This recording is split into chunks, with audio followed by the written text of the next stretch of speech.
passé, j'ai parlé sur il y a ici plus que Salomon.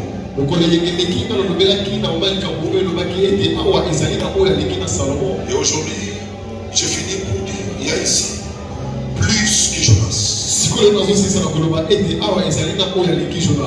Est-ce que vous savez, vous croyez qu'ici, il y a celui qui est plus que Salomon et Jonas?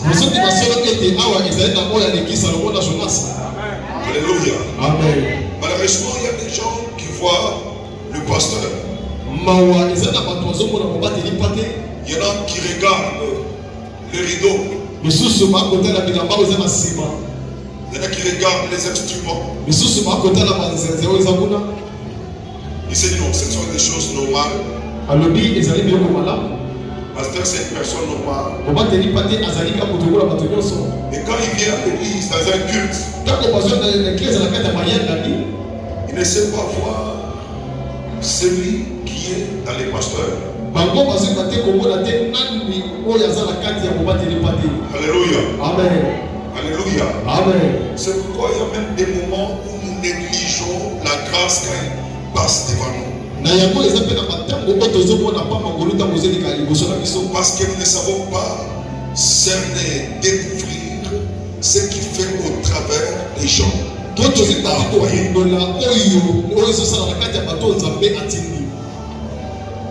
Recevons et atteignons la dimension de voir les gens que tu envoies dans leur vraie nature.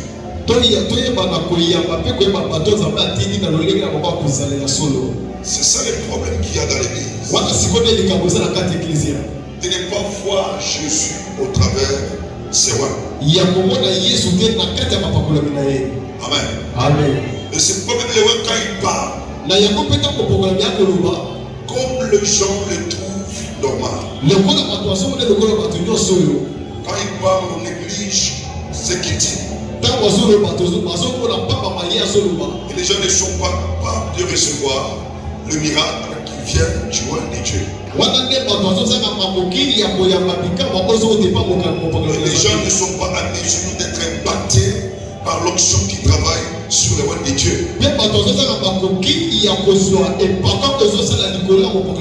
Ce problème est trop grave, surtout dans le monde francophone. Ils ne savent pas que Dieu ne travaille qu'au travers ses mains. Et puis je peux entrer pour dire, devant Dieu, nous ne sommes pas considérés de la même manière. Quelqu'un dit Amen. Devant Dieu, il y a des personnes que le Saint-Esprit a dit, mettez-moi à part d'elle.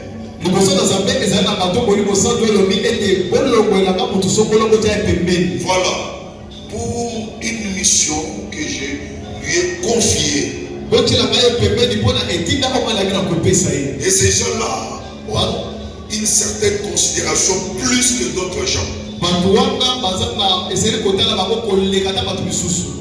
Si tu ne sais pas considérer le porteur du message de Dieu, tu ne considères pas Dieu. Parce que Jésus a dit quoi? Celui qui vous reçoit me reçoit. Alléluia. Amen. Alléluia. Amen. Celui qui vous reçoit me reçoit. Celui qui reçoit un prophète en qualité de prophète, il va recevoir la récompense des prophètes. J'aimerais que cette maladie ne soit pas dans cette église. La maladie de ne pas voir Dieu au travers ses voix. C'est une maladie grave. Elle bloque beaucoup de bénédictions. Je profite pour vous dire à l'église. Si je suis un quinois, j'utilise le langage de quinois. Mon papa l'a mon ninga noté.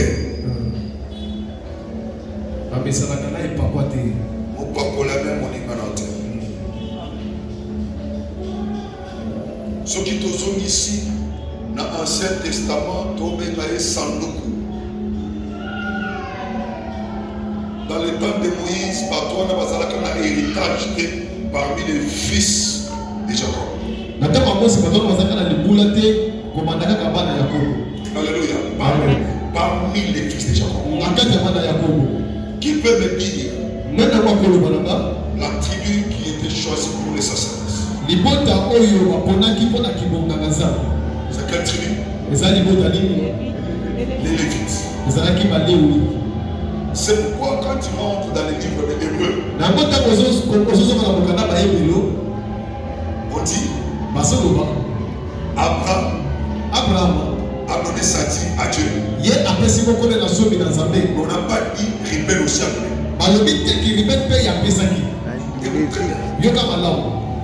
Abraham était le père de qui? Répondez-moi à l'église. Nous avons fait une question avec vous. Vous voyez bien le côté, tout le sa vacation nous a. Et puis vous soyez tout écrit. Abraham, moi on a Isaac. Et Isaac le père de Jacob. Jacob a engendré les 12 patriarches. Maintenant je demande à celui qui frimait pour dire aux questions amicales. Je vais lui demander le premier fils de Jacob s'appelait comment?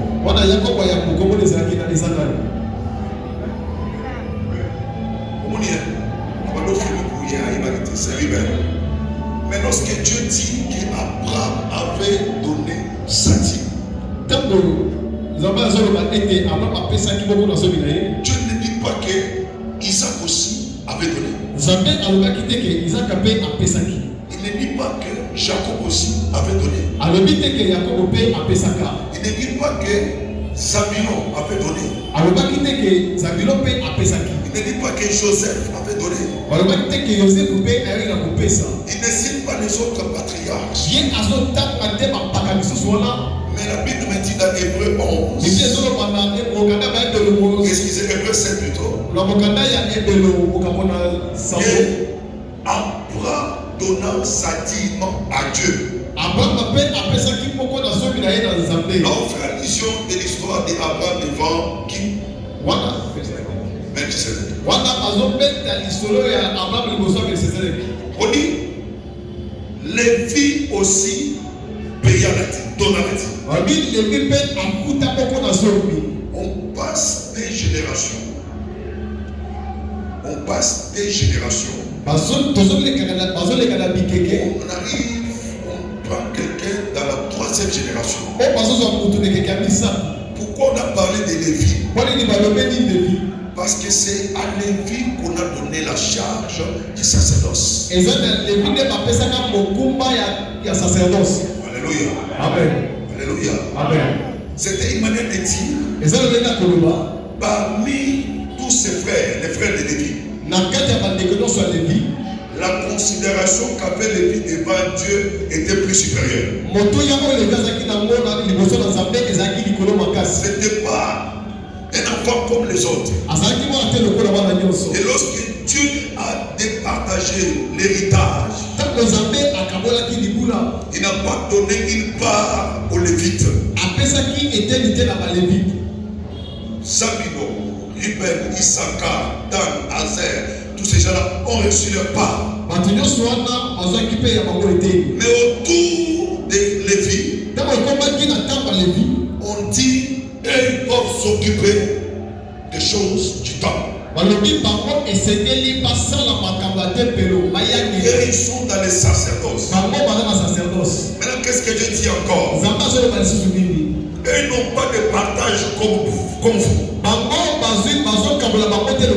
Maintenant, on dit c'est vous qui devez amener les choses à eux.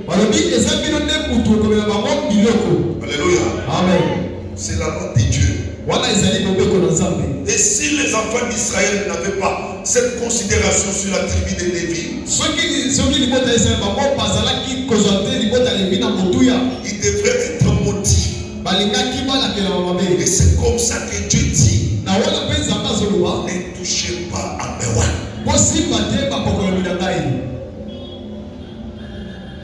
Une considération, tu vois, doit être quelque chose dans la tête. Même quand je te parle, si tu ne me considères pas, mon onction n'apportera rien dans ta vie. Et puis je vais aller très loin pour dire, si tu ne me vois pas spécial, mon onction n'apportera rien sur toi. La boîte apporte, je suis content de vous. Parce que vous m'avez reçu pas comme un simple monsieur, mais vous m'avez reçu comme un ange de l'Éternel. Alléluia. Amen. Pourquoi? Parce que à moi, je porte celui qui est plus que Jonas. Et de deux, j'ai un mandat qui m'a déjà donné.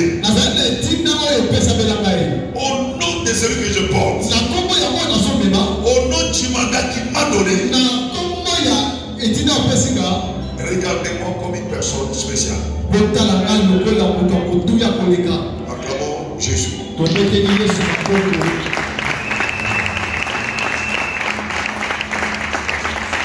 Les hommes de Ninive condamneront notre génération au jour du jugement. Pourquoi les hommes de Ninive vont condamner cette génération? C'est à cause de l'incrédulité de cette génération vis-à-vis à la prédication de l'évangile.